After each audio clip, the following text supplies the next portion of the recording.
Ahmedabad cyber crime બ્રાન્ચે APK ફાઇલના નામે દેશભરમાં cyber છેતરપિંડી આચરતી આંતરરાજ્ય ગેંગનો પર્દાફાશ કર્યો હતો। સંયુક્ત પોલીસ કમિશનર અને ઉચ્ચ અધિકારીઓના માર્ગદર્શન હેઠળ ખાસ ટીમ દ્વારા તપાસ હાથ ધરવામાં આવી હતી। આરોપીઓ RTO challan, gas bill update, bank KYC, FedEx courier, customer support વગેરેના નામે એપીકે ફાઇલ ડાઉનલોડ કરાવી લોકોને નિશાન બનાવતા હતા। એપીકે ઇન્સ્ટોલ થતાં જ મોબાઈલનો remote access, SMS call log, notification અને અન્ય મહત્વની માહિતી આરોપીઓ સુધી પહોંચતી હતી। ઓટીપી, યુઝર આઈડી, પાસવર્ડ સહિતની બેન્કિંગ માહિતી મેળવી ગેરકાયદેસર રીતે બેંક ખાતામાંથી નાણાં ટ્રાન્સફર કરવામાં આવતા હતા। તપાસ દરમિયાન bank of India, DBS India customer support સહિત વિવિધ નામોની એપીકે ફાઇલો મળી આવી હતી। આરોપીઓ એપીકે ફાઇલના સંચાલન માટે અલગ અલગ ડોમેન સર્વર, ઈમેલ આઈડી અને ટેકનિકલ સાધનોનો ઉપયોગ કરતા હોવાનું બહાર આવ્યું હતું। ગેંગ સંચાર માટે પ્રાઇવેટ મેસેજિંગ અને કોમ્યુનિકેશન એપ્લિકેશનનો પણ ઉપયોગ કરતી હતી।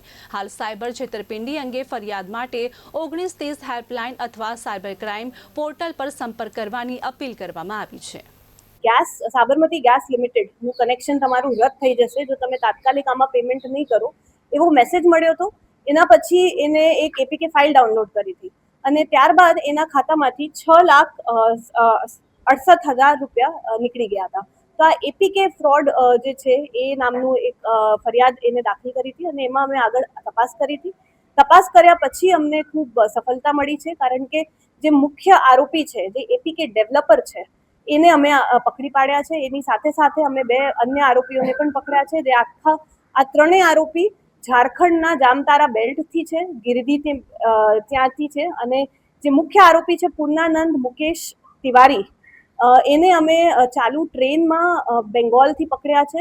એ મુંબઈથી પૈસા લઈને બેંગોલ જતો હતો અને કિશનગંજ જે વિસ્તાર છે રેલવે પોલીસનો, ત્યાંથી અમે રેલવે પોલીસની મદદથી આરપીએફમાં ખાસ કરીને divisional security commissioner Shri Sandeep Kumar તથા એમની ટીમ, ઇન્સ્પેક્ટર હૃદયેશ કુમાર અને આરપીએફની આખી ટીમે ચાલુ ટ્રેનમાંથી મુખ્ય આરોપીને પકડ્યો હતો જ્યારે ભાગવાની ફિરાકમાં હતો।